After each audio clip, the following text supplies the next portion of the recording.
Hello and welcome. Thank you so much for joining me today. This is Sandra Hart at Life Over 60. And look at this little book.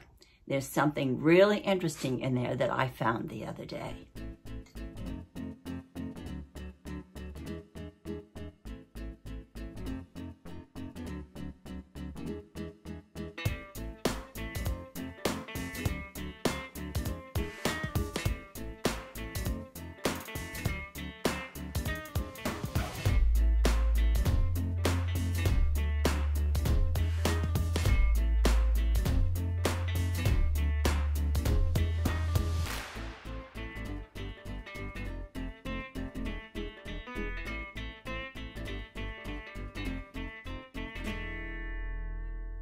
So glad to see all of you again. Welcome. And if you're a new subscriber, hello. And the rest of our community will embrace you for sure. When I was looking through, I was trying to find some papers that I needed. And I was looking through all the thing that I have all of my papers in. And I found this tiny little book that I had forgotten about. And actually, it's an address book that was given to me by a teacher when I graduated from Mrs. Rouse, when I graduated from high school in 1957. I used it initially, I took it to college with me, and I used it initially just to write addresses in. And when I went to New York after that, I used it to write addresses in. But there were plenty of blank pages in this little book by the time I got married. And I tucked the book away, and then I found it one day, and I thought, you know, this would really be a nice little thing to carry with me. And when I have thoughts, because I'm always thinking, I can just jot down my little notes in this little book so I don't waste it. When it's full, then I'll just, put it someplace. Well, I kept this book, and I really didn't put anything in it for a while until my children started to get to be teenagers, and I was working. So I would jot down at work or whenever I was thinking of little ideas so I wouldn't forget them when I got home, and I would jot them down in my little book. And when I started reading this, I came to a page that I thought, wow, this is really relevant today. Not only for some of my younger subscribers, but for me as well and for us. So I'm going to go over these 4 things with you very quickly. Just 4 little things, but I really thought that they were pretty good. And especially today, I think with the young people because of social media. The first one is you cannot make real friends with fake people. People that do not love you for who you are, whether you're rich or poor, skinny or fat, or have beautiful skin, or have whoever you are. Your friends and your real friends can be your friends for the rest of your life. And they will be with you during the bad times, and they will be with you also during the good times, but especially the bad times. Real friends will always be there with you.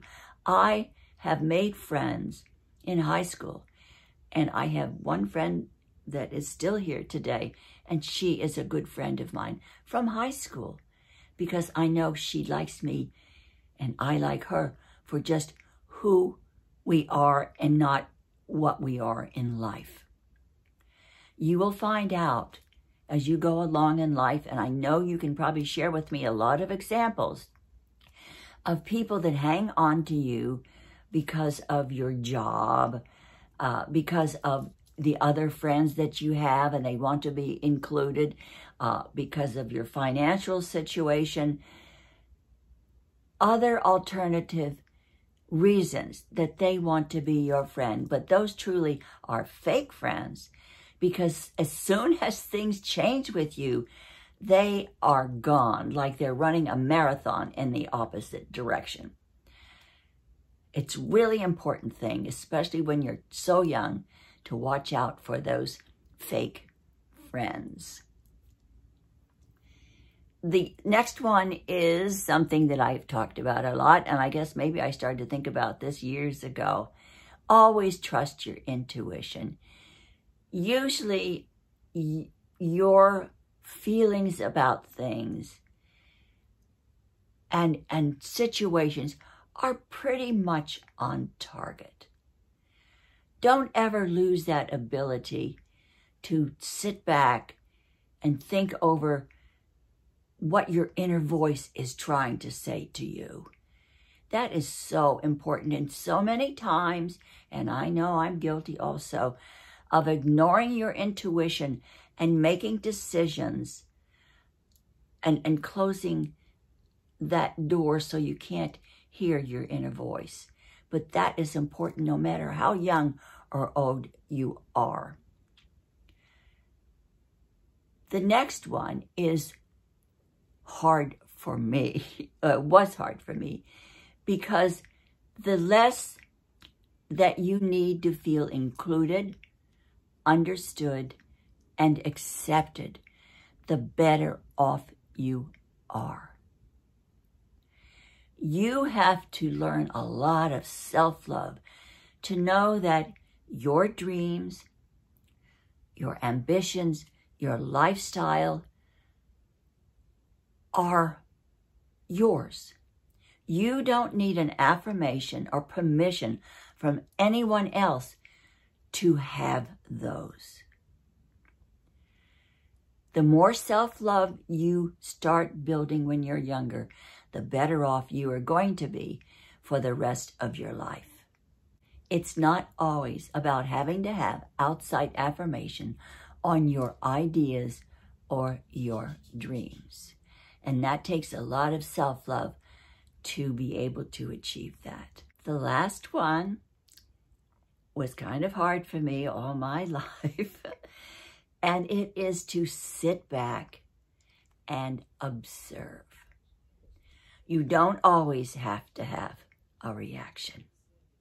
Sometimes people just want to talk to you, to just unload things from their lives. Sometimes, they just want to vent. And as a good friend, you can sit back, or as a mother or grandmother, you sit back and you listen. But you don't always have to have a reaction unless they ask you. Often, just a shoulder is what other people need. And sometimes, giving a reaction in the moment will backfire on you. Have you ever had two girlfriends or two people in your lives, and they have a little fight and they're mad at one another? So you are the neutral person, and they come to you and they say, oh, so-and-so did this to me and so-and-so did that to me. Don't react.